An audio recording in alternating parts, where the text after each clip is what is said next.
Glad tidings, or rather, a misty Sheffield morning. There, I've done it again. It was, in fact, a rainy Sheffield day. We looked over the weather forecast again and again, and we were still disappointed. Grey cloud today, black tomorrow. We decided to wait an hour, hauled up in Coffee Revs.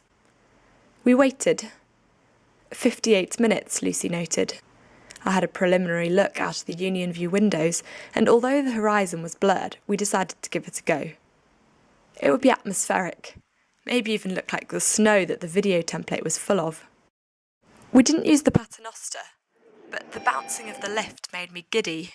All the architecture students clutched cardboard, carefully worked white models or raw brown boxes. My red wellies and yellow coat so obviously didn't belong to an architect, but I clutched Matthew's camera in its case, and we felt that helped. The wellies seemed to come up rather a lot. We all remembered the ring as we walked to Brockley Primary. Floor 19. We were boxed in, no windows, so we took a lot of stairs a floor down. We were sheepish, not sure if taking pictures in toilets is really the done thing, even if you are looking out, not in. But again we were disappointed, this time by the network of pipes and vents on the roof of Firth Hall and Richard Roberts. We'd sung a concert in both of them, albeit to ourselves in the case of the Richard Roberts Auditorium.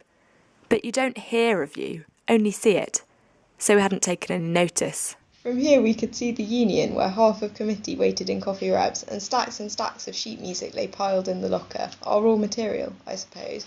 And we saw Weston Park, and heard ourselves singing, accidentally, over a wedding in the bandstand, and heard the applause of the wedding party.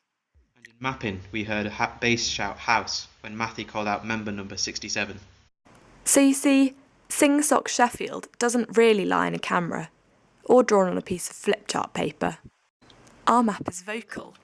You don't need to focus down on our faces to realise that it didn't matter that it was a grey day. It wouldn't be carolling anyway if we couldn't turn the pages because our fingers were so cold.